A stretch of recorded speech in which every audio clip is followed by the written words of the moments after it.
Assalamualaikum warahmatullahi wabarakatuh. Jumpa lagi di Lentera Hitam. Tentunya masih bersama saya Bobby yang akan menceritakan kisah mistis pendakian gunung. Apa kabar teman-teman semua? Semoga kalian sehat selalu, panjang umur, bahagia selalu, dan sukses selalu.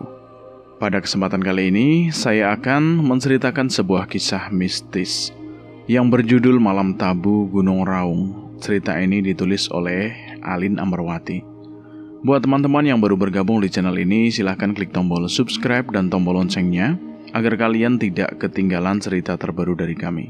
Oke, tidak usah lama-lama, bagaimana keseruan kisah ini? Kita langsung saja menuju ke ceritanya.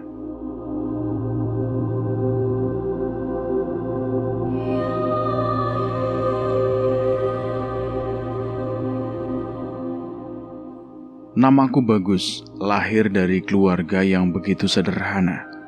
Namun aku menjadi satu-satunya harapan kedua orang tuaku yang sudah mulai menua, sudah mulai renta.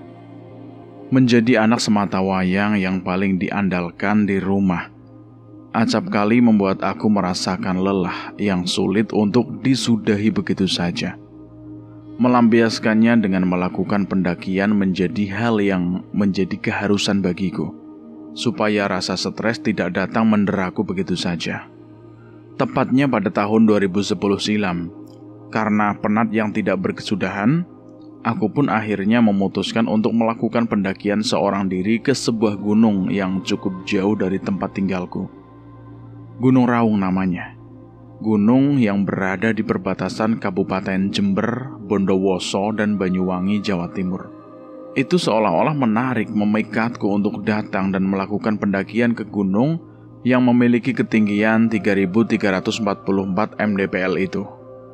Aku tidak sempat meminta izin kepada ayah dan ibu tentang pendakian ini, sebab aku rasa mereka tidak akan memberikanku izin. Mereka pasti akan beranggapan jika apa yang aku lakukan hanya akan membuang-buang uang dan waktu saja. Lahir menjadi Sunrig Generation memang terkadang membuat aku stres berkepanjangan. Malam itu juga aku langsung memesan tiket kereta yang mengarah ke Jawa Timur. Aku berencana untuk pergi keesokan harinya, karena perjalanan yang tidak sebentar, kemungkinan aku akan sampai di Jawa Timur itu saat malam hari. Aku tidak mempermasalahkan hal itu, karena memang aku berencana naik saat malam hari. Pagi hari aku sengaja pergi saat ayah dan ibu masih tidur terlelap di kamar mereka. Aku berangkat dengan sepeda motorku menuju stasiun.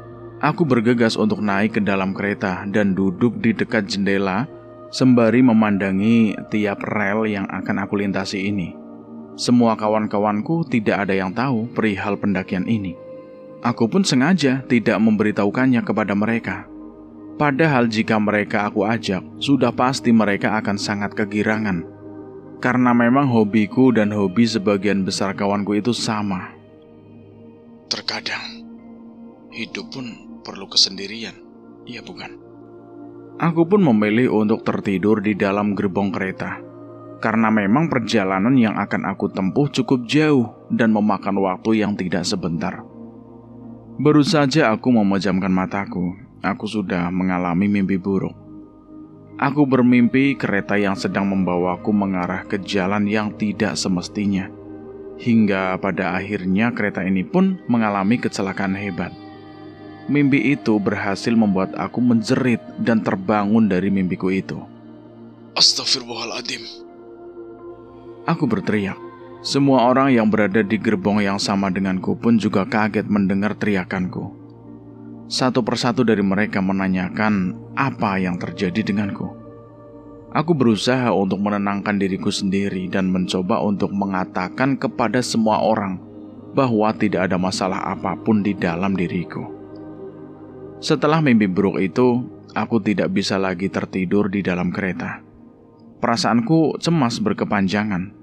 Aku pun mengambil mineral di dalam ranselku dan langsung menenggaknya hingga habis.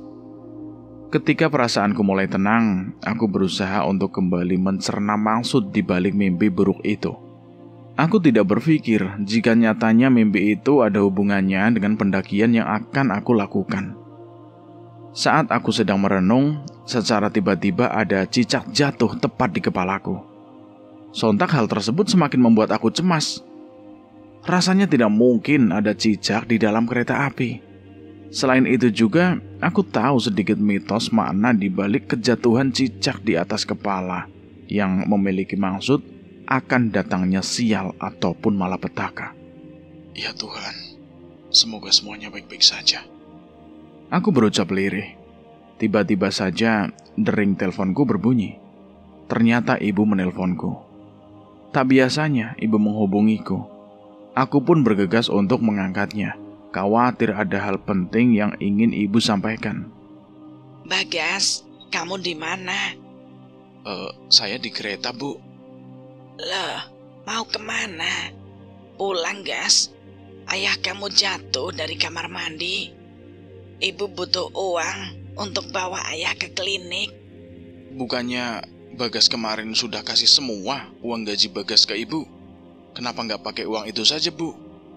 Uang itu sudah habis, Gas. Aku shock saat mengetahui kalau ayah jatuh dari kamar mandi dan harus dibawa ke klinik. Namun aku lebih shock lagi ketika aku mendapati ibu sudah tidak lagi memegang uang di tangannya. Padahal rasanya baru kemarin aku kasih semua hasil keringatku kepada ibu. Untuk pergi mendaki saat ini saja aku hanya membawa sedikit uang, hasil bonus kerjaan yang aku dapatkan bulan ini.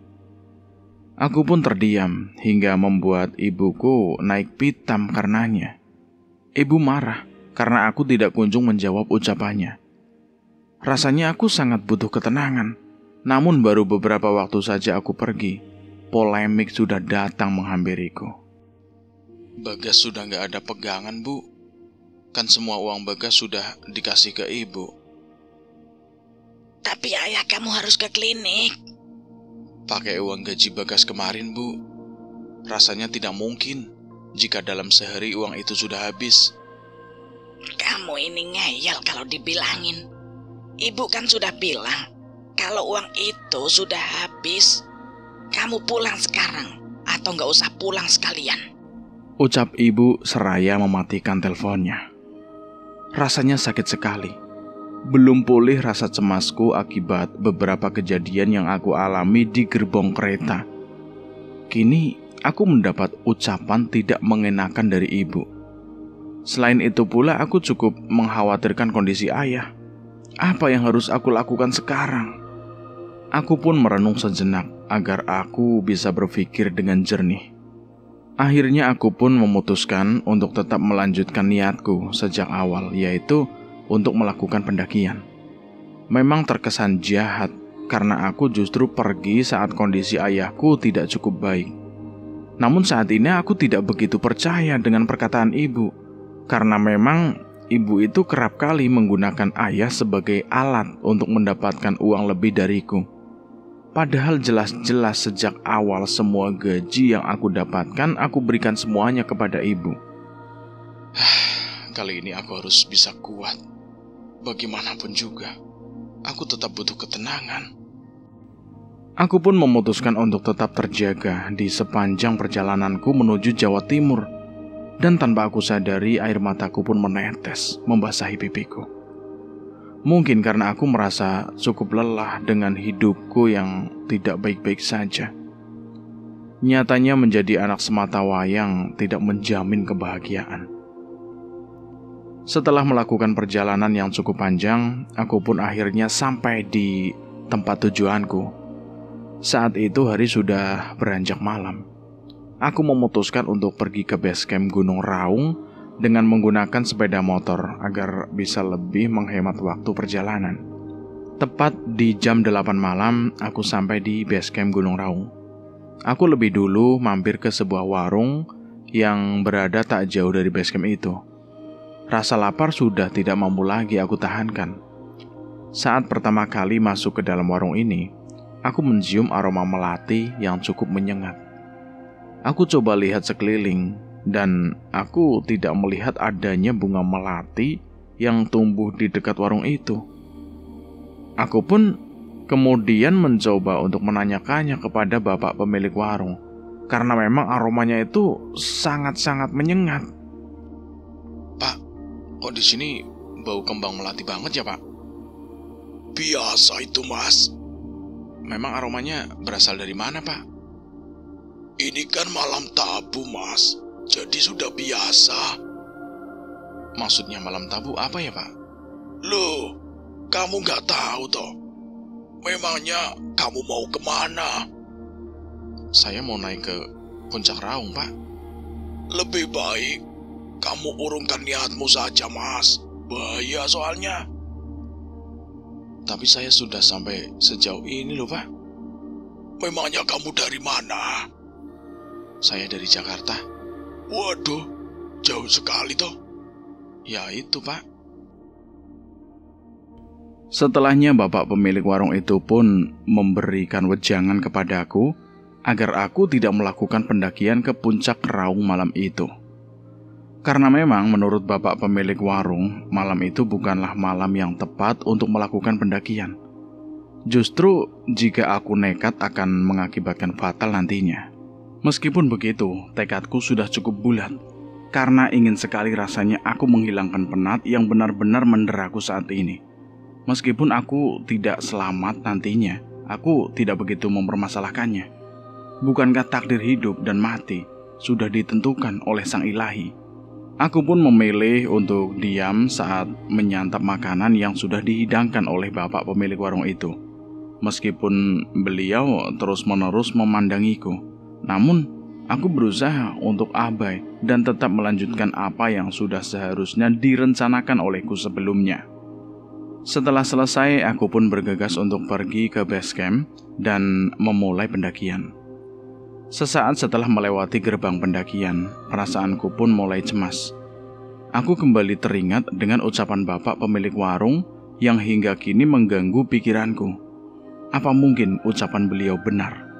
Tapi rasanya tidak mungkin.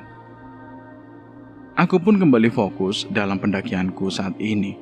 Meskipun aku berjalan seorang diri, namun aku tetap bisa enjoy dalam pendakian ini. Karena memang tujuan utamaku adalah mencari ketenangan.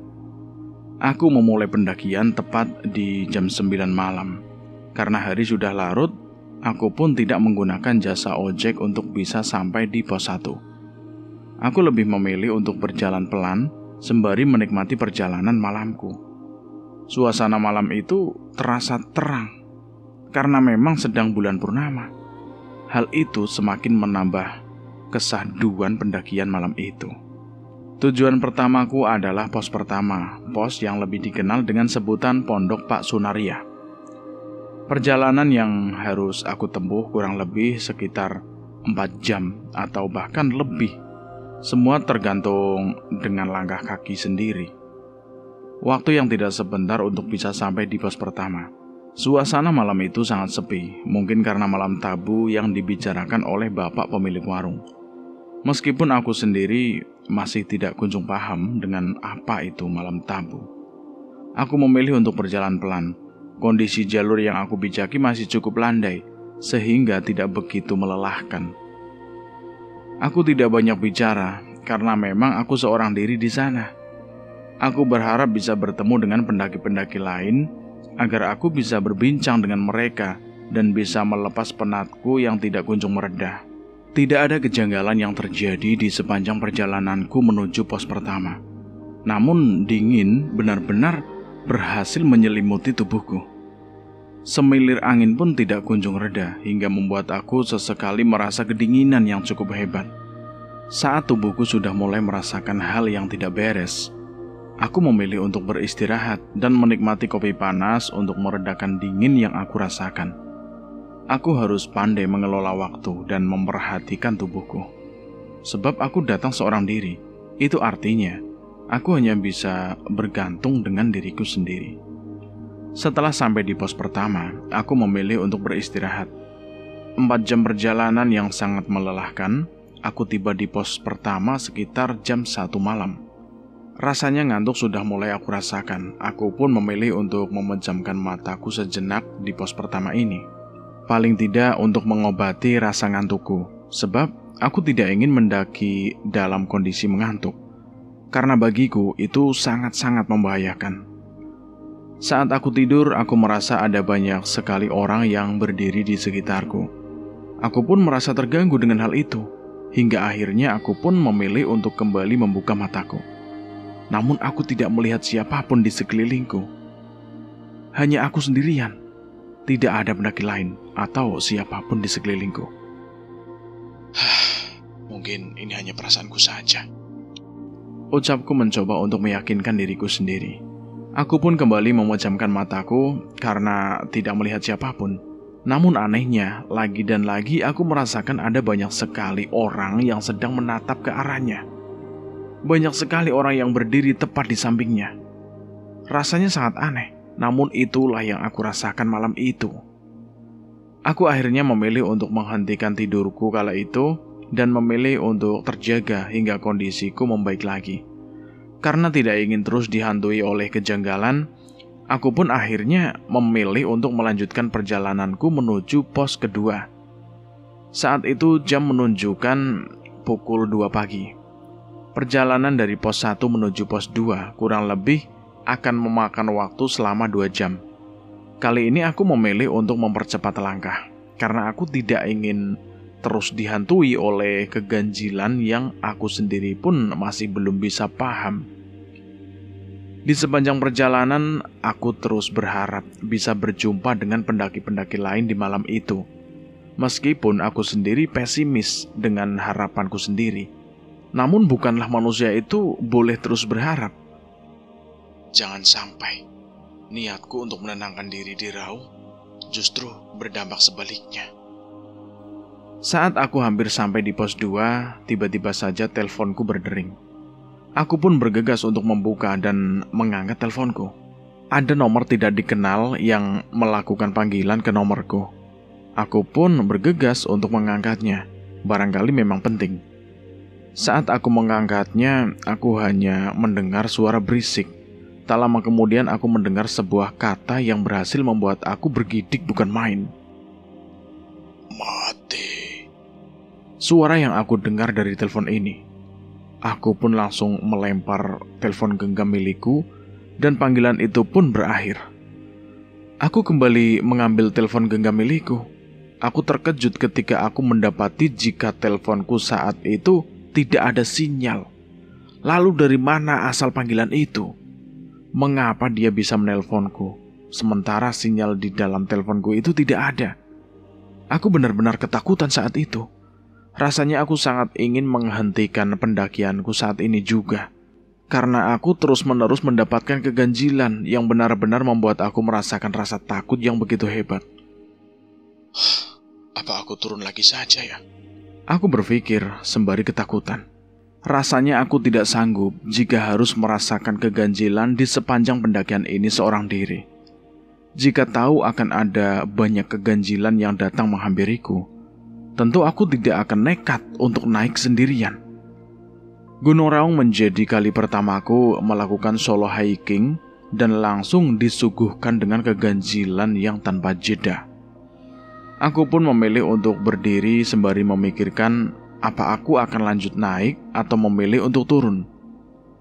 Tak lama kemudian, dari kejauhan aku mendengar ada banyak orang sedang berbincang. Perasaanku pun girang seketika, karena aku yakin mereka adalah pendaki. Jika memang benar, aku akan berinisiatif untuk join bareng mereka, pikirku kala itu. Setelah beberapa menit berlalu, aku melihat 2 orang pendaki. Awalnya aku kaget, karena sebelumnya aku mendengar ada banyak orang berbincang. Tapi mengapa yang datang justru hanya berdua? Aku pun melihat wajah lelah dari muka keduanya, dan mereka terlihat diam di sepanjang pendakian. Mas, berdua saja? Iya nih, capek banget. Padahal belum sampai pos 2. Boleh join gak mas? Kebetulan aku sendiri. Tentu boleh. Bukankah lebih ramai lebih asik? Ucap salah seorang pendaki itu. Kami pun saling berkenalan. Mereka berdua nyatanya bernama Andi dan Fajar. Kami pun kini berjumlah 3 orang. Saat kami berjalan beriringan, aku sempat menanyakan apa mereka sebelumnya saling mengobrol satu sama lain sebelum bertemu denganku. Dan betapa kagetnya aku ketika mendengar jawaban dari keduanya.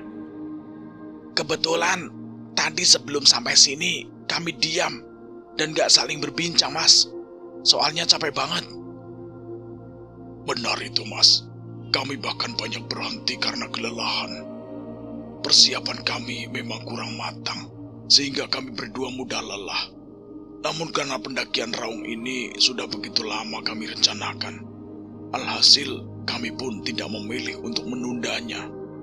Ucap Fajar padaku. Jika mereka tidak saling berbincang, lalu suara ramai siapa yang aku dengar sebelumnya? Apa mungkin ada pendaki lain yang berada di bawah kala itu? Mas, selain kalian, apa ada pendaki lain yang sempat kalian temui? Sejauh ini kami hanya melihat Mas Bagas saja. Benarkah, Mas? Iya benar Mas. Lagi pula, malam ini sangat sepi pendaki, kata petugas di base camp. Sehingga tidak heran jika kami pun tidak banyak menjumpai pendaki lain. Memangnya kenapa, Mas? Tanya Fajar padaku. Aku tidak mungkin menceritakan apa yang aku alami kepada mereka. Aku khawatir keduanya justru akan mengalami ketakutan hebat. Aku pun akhirnya memilih untuk bungkam dan menutupi keganjilan yang aku rasakan dari keduanya itu. Karena aku bertemu dengan mereka, aku pun memutuskan untuk kembali melanjutkan pendakian ini dan mengurungkan niatku untuk turun. Paling tidak, aku tidak sendirian di sepanjang pendakian ini, sehingga ada alasan untuk aku tetap bertahan di dalam pendakian ke puncak Gunung Raung saat ini. Namun aku baru sadar jika jumlah kami pada akhirnya ganjil. Bukankah mendaki dengan jumlah ganjil menjadi sesuatu yang tabu? Aku baru mengingatnya setelah kami hampir sampai di pos 2. Namun aku tidak mungkin kembali berjalan sendirian, bukan? Aku pun mencoba untuk kembali menepis pikiran burukku perihal jumlah kami yang ganjil. Paling tidak jika kami berjalan bertiga dan ketika ada hal ganjil datang, aku tidak lagi merasakan rasa takut sendirian, dan mereka bisa menolongku jika ada hal buruk terjadi kepadaku, pikirku di sepanjang perjalanan ini. Kami pun akhirnya sampai di pos 2. Di pos 2 itu, teman baruku banyak melempar tanya padaku. Ini pendakian pertama kami berdua ke Raung. Ya sama, Mas, kalau begitu. Ini juga kali pertamaku. Bahkan ini juga menjadi solo hiking pertamaku. Kok sendirian, Gas? Iya, karena penat. Jadi nekat deh naik sendiri. Tapi pas di warung, kami sempat diperingati oleh seseorang kalau malam ini adalah malam tabu. Dan katanya berbahaya jika kita tetap naik. Loh, aku juga diperingati hal yang sama loh. Tapi jujur aku gak tahu apa yang dimaksud malam tabu itu yang diucap oleh bapak pemilik warung itu. Kami bertiga pun mencoba untuk mencerna makna di balik malam tabu yang kami dengar saat berada di salah satu warung dekat base camp Raung. Semakin keras kami mencoba mencerna maksud dari malam tabu yang kami dengar itu, kami semakin tidak paham dengan makna di baliknya. Sudah, daripada kita semakin pusing, lebih baik kita enjoy aja di Raung ini. Iya, benar kata Fajar. Kita coba hilangin hal-hal yang bisa mengganggu fokus kita di sini. Aku sependapat dengan kedua teman baruku itu. Kalau aku terus terbayang-bayang dengan ucapan bapak pemilik warung tentang malam tabu, dan terus terbayang-bayang dengan keganjilan yang mampir kepadaku, tentu aku tidak akan bisa enjoy dalam pendakian ini. Bukankah aku naik untuk melepaskan penat di dalam diri ini? Setelahnya kami pun asik menikmati malam di pos 2. Kami memaksimalkan istirahat kami, sebab kami berencana untuk terus berjalan hingga sampai di pos 4 tanpa istirahat. Di pos 2 kami saling berbincang, saling melempar canda, sembari menikmati kopi malam yang begitu nikmat. Setelah ini kita naik sampai pos 4 tanpa rehat ya, supaya bisa menghemat waktu. Aku ngikut kalian sajalah. Siap, Di. Lagi pula kan kita sering beristirahat. Kali ini kita harus memaksimalkan tenaga kita. Ucap Fajar pada Adi. Sesaat sebelum kami beranjak dari pos 2, tiba-tiba saja kami melihat kehadiran burung hantu yang bertengger tepat di pohon yang persis di atas kepala kami bertiga. Sontak kehadiran burung hantu yang terkesan sangat tiba-tiba pun membuat kami merasakan adanya keanehan. Loh, kok tiba-tiba ada burung hantu, Di? Iya, perasaan tadi burung ini nggak di sini deh. Ucap Adi menjawab pertanyaan Fajar. Kedua teman baruku itu benar-benar keheranan dengan kehadiran burung hantu tersebut. Namun karena aku kerap kali mengalami keganjilan di pendakian ini, aku pun berusaha untuk mengontrol pikiranku dan berusaha untuk menenangkan kedua kawan baruku yang terlihat begitu panik. Lebih baik kita jalan yuk. Kita harus bisa bersikap abai. Ucapku kepada kedua teman baruku itu. Tapi burung hantu nggak ada kaitannya dengan hal-hal mistis kan, Gas? Nggak ada. Kita harus tetap berpikir positif. Ayo jalan aja. Tapi kamu yakin kan, Gas? Iya, ayo jalan. Akhirnya kedua teman baruku itu mau menuruti ucapanku. Kami pun bergegas untuk melanjutkan pendakian kami dan berusaha untuk bersikap abai. Meskipun di dalam lubuk hati kami itu muncul rasa takut yang tidak bisa kami tepis begitu saja. Aku terus berusaha untuk meyakinkan kedua teman baruku bahwa burung hantu itu tidak ada hubungannya dengan hal-hal mistis. Mungkin memang kehadirannya hanya untuk menampakkan diri saja, tidak ada hubungan dengan hal-hal lain, terlebih dengan hal-hal yang bersifat mistis.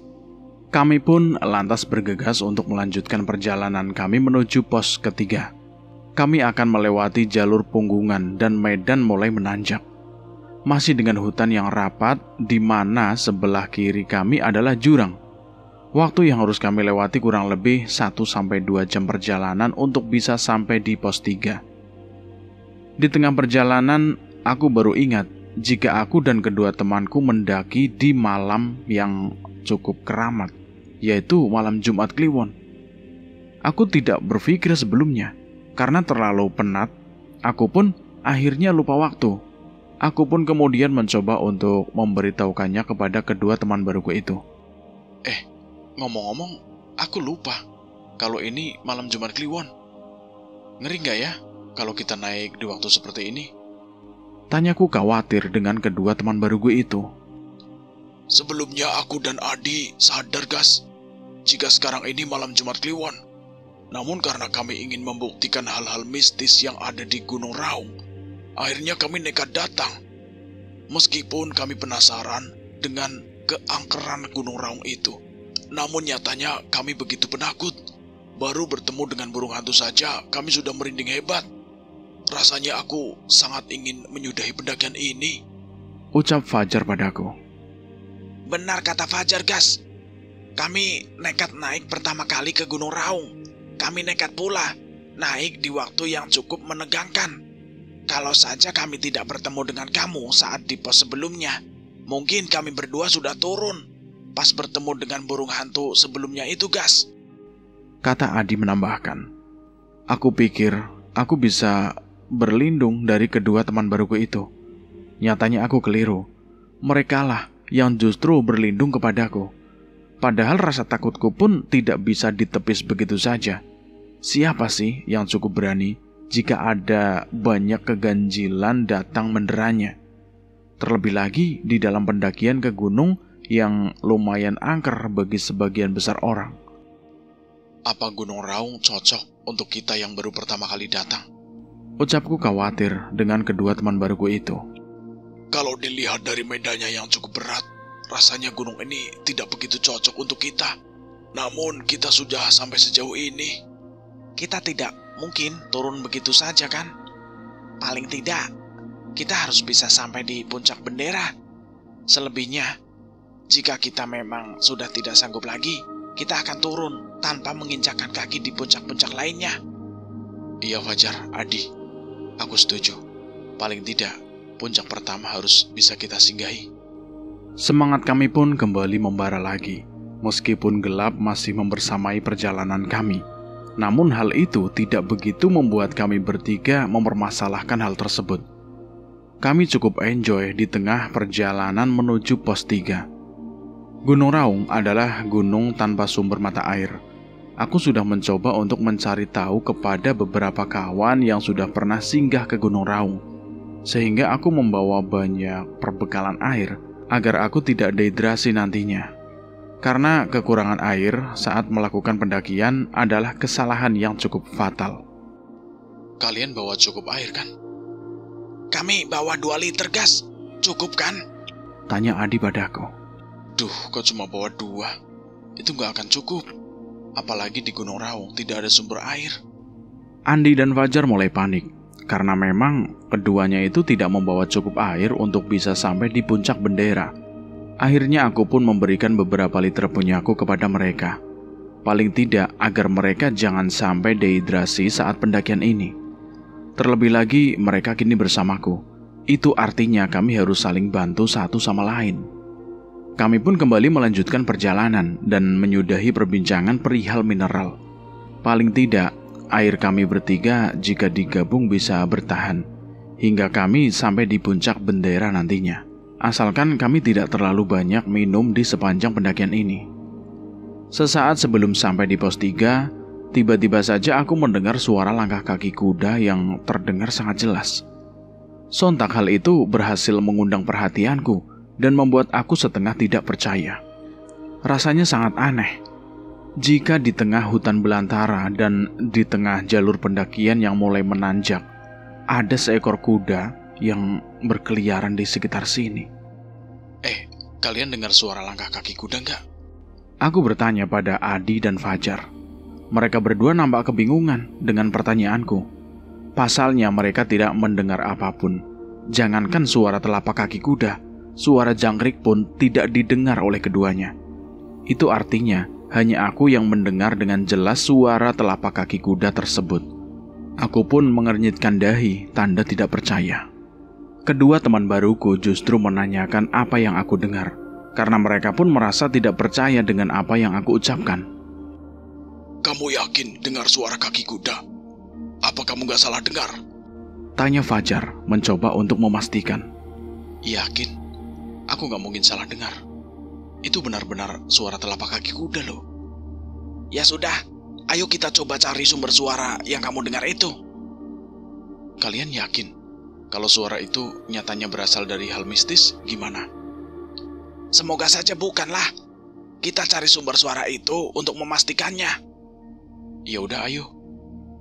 Kami pun kini berbalik arah ke sisi sebelah kiri.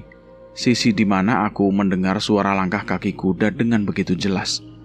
Sisi di mana jurang yang begitu dalam bertengger di sisi sepanjang jalan yang sedang kami lewati saat ini. Semakin kami berjalan ke sisi sebelah kiri, semakin jelas pula suara langkah kaki yang aku dengar. Dan kini bukan hanya aku saja yang mendengarnya, melainkan Adi dan Fajar juga mendengarkannya. Sekarang aku bisa dengar semuanya, Gas. Ucap Adi padaku. Kamu bisa dengar suara langkah kaki kuda itu? Iya. Apa mungkin suara itu berasal dari dasar jurang ya? Entahlah, aku tidak begitu tahu pasti. Aku juga bisa mendengar suara itu. Tapi semakin jelas suara itu aku dengar, tubuhku semakin merinding. Entah apa yang sebenarnya terjadi ya. Sepertinya kita harus putar balik arah. Ucapku yang juga merasakan hawa merinding yang sama seperti yang dirasakan oleh Fajar. Yakin nih kita mau balik arah? Ayo, lebih baik kita lanjut jalan saja. Ucapku pada Adi dan juga Fajar. Kami pun memilih untuk kembali ke jalur pendakian dan melanjutkan perjalanan kami. Semakin jauh kami melangkah, semakin jelas pula langkah kaki kuda yang aku dengar. Bahkan sekarang aku mendengar seperti ada sosok yang sedang mengendarai kuda itu. Terdengar jelas dari suara yang mengiringi suara langkah kaki kuda itu. Sepertinya memang ada yang tidak beres. Maksud kamu tidak beres apanya, Gas? Tanya Adi, yang ternyata mendengar ucapan lirikku. Tidak apa-apa. Kamu yakin? Aku pun mengangguk menjawab ucapan Adi. Padahal sebenarnya aku sangat-sangat merinding. Dan sepertinya memang hanya aku yang mendengar dengan jelas sosok suara yang menunggangi kuda itu. Meskipun aku tidak kunjung melihat wujud nyata dari apa yang aku dengar saat itu. Aku berusaha untuk menepis pikiran-pikiran burukku tentang apa yang aku dengar. Aku berusaha untuk abai, namun nyatanya sangat sulit untuk bersikap abai. Sebab suara itu masih begitu nyaring di telingaku. Kita harus percepat langkah kita. Ucapku mengajak kedua teman baruku untuk berjalan lebih cepat. Loh, kenapa lagi, Gas? Udah, jangan banyak tanya. Lebih baik kita berjalan cepat sekarang.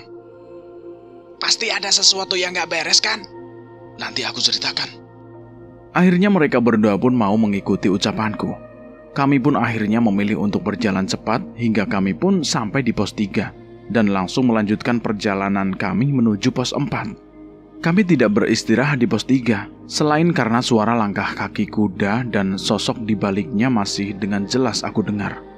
Kami pun ingin menghemat waktu agar kami bisa segera sampai di puncak bendera. Aku berencana untuk menceritakan detail apa yang aku dengar kepada kedua teman baruku itu, karena aku tidak ingin menyampaikannya seorang diri. Rasanya bukan hanya aku saja yang harus mawas diri, namun mereka berdua pun juga perlu. Medan pendakian menuju pos 4 jauh lebih berat dibandingkan dengan pos-pos sebelumnya. Meski demikian, pemandangan yang disuguhkan masih relatif sama dengan pos-pos sebelumnya, yaitu kawasan hutan yang padat dan trek yang menanjak. Pos 4 sendiri menjadi lokasi favorit untuk mendirikan tenda, dan kami berencana untuk singgah sebentar di sana menikmati matahari terbit dari arah timur sana. Jalur pendakian ke puncak Raung memang cukup sempit, sehingga wajar jika para pendaki dibatasi setiap harinya. Sebab jika menumpuk akan menyulitkan para pendaki-pendaki lainnya. Sehingga wajar jika kami merasakan sepi di sepanjang perjalanan kami menuju puncak Raung. Suara kaki kuda dan sosok di baliknya yang semula terdengar jelas, kini pun sudah mulai menghilang. Aku pun mulai sedikit lega, hingga akhirnya aku memilih untuk memperlambat langkah kaki kami setelahnya. Kok jalannya pelan lagi, Gas? Iya, sekarang sudah aman. Memang sebelumnya tidak aman ya? Bukankah hanya ada suara kaki kuda yang terdengar dan tidak ada hal lain? Nanti aku ceritakan semuanya setelah kita sampai di pos 4. Duh, rasanya lama sekali untuk sampai di pos 4. Kita pasti segera sampai kok. Lagi pula, kini fajar mulai tiba. Kami pun memilih untuk berjalan pelan sembari menikmati fajar kala itu. Udara dingin benar-benar menusuk tubuh kami bertiga, hingga kami pun akhirnya mengeluarkan jaket lainnya dan memakainya untuk menghangatkan badan. Beruntung aku tidak berjalan sendirian.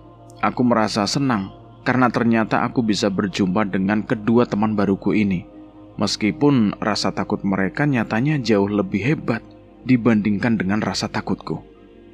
Baru beberapa menit kami berjalan, dari kejauhan aku melihat sepasang mata merah menatap ke arah kami bertiga.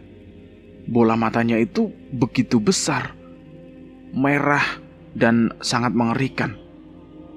Sosok itu bersembunyi di balik lebatnya pepohonan hutan yang kami lewati saat ini. Aku terus memandangi ke arahnya, namun sepasang bola mata itu tidak bergeming sedikit pun. Perasaanku merinding seketika. Aku benar-benar kalang kabut, kebingungan, mengapa semua keganjilan terus datang menghampiriku. Aku pun lari terbirit-birit karena rasa takut, hingga sikapku itu berhasil membuat takut kedua teman baruku yang akhirnya menyusulku untuk berlari kencang. Ada apa sih, Gas? Weh, tunggu, jangan kencang-kencang larinya. Adi berteriak, seraya terus memanggil namaku. Aku tidak memperdulikan keduanya, karena jujur saat itu aku benar-benar merasakan rasa takut yang begitu hebat. Rasanya aku ingin enyah detik itu juga, dan tidak ingin melihat sosok menyeramkan itu di hadapanku. Namun semakin aku berlari dan menghindar, Nyatanya sepasang bola mata itu seakan-akan terus mengikuti langkahku. Aku benar-benar ketakutan. Aku pun berhenti karena kelelahan dan menutup mataku begitu rapat seraya berteriak. Jangan ganggu saya. Dengan nafas terengah-engah, kedua temanku pun berhasil menyusul. Mereka berdua menyadarkanku. Mereka terus-menerus memintaku untuk beristighfar. Keduanya terus memintaku mengingat Tuhan. Bagas, istighfar Gas, istighfar. Jangan ganggu saya. Saya mohon jangan ganggu. Bagas, sadar Bagas, oi. Kedua temanku terus berusaha untuk membuat aku sadar. Mereka bahkan sampai membacakan ayat-ayat Al-Quran yang mereka kuasai untuk membantuku tersadar dari rasa takut. Mereka berkali-kali menempuk pundakku. Ingat Tuhan Bagas, ingat Tuhan. Iya Fajar. Astagfirullahaladzim. Astagfirullahaladzim. Akhirnya perlahan demi perlahan aku pun berusaha untuk membuka mataku dan mencoba untuk melihat-lihat sekeliling, berharap sepasang bola mata merah itu sudah menghilang dari pandanganku. Setelahnya Fajar dan Adi pun memberikanku air mineral dan memintaku untuk meminumnya agar kondisi jauh lebih baik dibandingkan dengan sebelumnya. Fajar dan Adi pun meminta aku untuk duduk lebih dulu di balik pohon besar, sembari keduanya terus mencoba untuk membuat aku tenang. Setelah kondisiku jauh lebih membaik dari sebelumnya, Fajar dan Adi pun langsung menginterogasiku karena mereka heran dengan sikapku yang tidak biasa. Kamu kenapa Gas? Kok sampai histeris seperti itu? Aku benar-benar takut Jar. Takut kenapa? Tadi ada sepasang bola mata merah melotot kepadaku. Aku benar-benar ketakutan Jar. Di mana? Di mana Gas? Di balik rimbunan pohon itu, Di. Saat aku mulai berlari, sosok di balik bola mata merah itu terus mengejarku. Apa kalian gak melihat itu? Jujur ya Gas, aku gak melihat apapun. Iya, aku pun sama gak ngelihat apa-apa. Ada yang gak benar. Keduanya pun terus mencoba untuk meyakinkanku bahwa apa yang aku alami hanyalah hal biasa. Meskipun begitu menakutkan, namun mereka berdua terus meminta aku untuk bertahan. Jujur saja, dari dalam lubuk hatiku, rasanya aku sangat ingin menyerah dengan pendakian ini. Memang semua penat yang aku rasakan mereda, namun penat itu justru berubah menjadi rasa takut yang sangat amat luar biasa. Sejak masih di dalam kereta, bahkan sampai di atas Gunung Raung, semua keganjilan tidak kunjung mereda. Sepertinya keputusanku untuk menaklukkan Raung adalah keputusan yang keliru. Tidak seharusnya aku datang terlebih lagi sendirian. Fajar, Adi, aku ingin pulang. Hah? Kamu yakin, Gas? Iya, aku yakin. Rasanya aku sudah tidak begitu sanggup lagi. Kita tuntaskan sampai pos 4. Kita bangun tenda di sana, nikmati sunrise. Dan kalau semua perasaanmu masih sama, kita pulang. Kamu boleh ambil keputusan setelahnya. Gimana? Ucap Fajar yang tidak ingin aku menyerah begitu saja. Ya udahlah Jar, aku setuju. Bagaimanapun juga, aku tidak boleh menyerah begitu saja. Niatku sejak awal ingin sampai di puncak Raung, paling tidak sampai di puncak Bendera. Kini sudah ada 2 teman yang begitu baik memberikan dorongan kepadaku. Dan aku tidak boleh menyia-nyiakannya begitu saja. Paling tidak, aku harus putuskan akan tetap naik atau turun setelah sampai di pos 4. Pokoknya, kalau ada hal ganjil yang kamu lihat, kamu harus langsung beritahu kami, ya? Iya, jangan hadapi sendirian. Meskipun kita baru saling mengenal, namun di tempat ini kamu sudah kami anggap sebagai saudara. Terima kasih banyak ya, kalian sudah begitu baik denganku. Aku benar-benar terharu dengan sikap mereka berdua. Mereka tidak ada egois-egoisnya sama sekali. Mereka bahkan mau mendukungku. Aku harus bisa terima kasih kepada mereka berdua. Aku tidak boleh menyerah begitu saja. Kita harus lebih semangat setelah ini.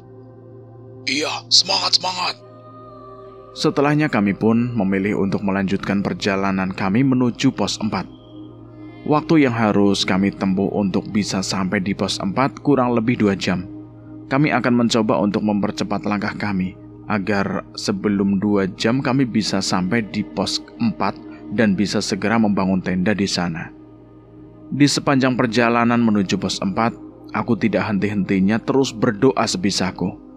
Aku berusaha untuk membangun mindset bahwa semuanya akan baik-baik saja, dan aku terus-menerus berusaha untuk tetap berpikir positif.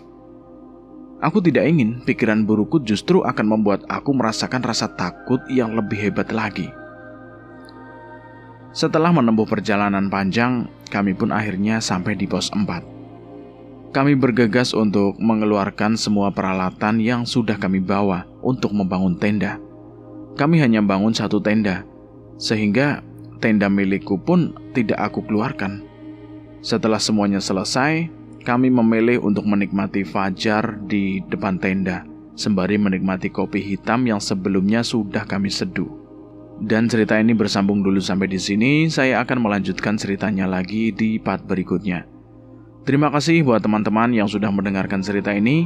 Semoga kalian sehat selalu, panjang umur, bahagia selalu, dan sukses selalu. Dan buat kalian yang baru bergabung, silahkan klik tombol subscribe dan tombol loncengnya agar kalian tidak ketinggalan cerita terbaru dari kami. Saya mohon maaf jika ada kesalahan kata. Saya pamit undur diri. Akhir kata, wassalamualaikum warahmatullahi wabarakatuh. Salam lestari.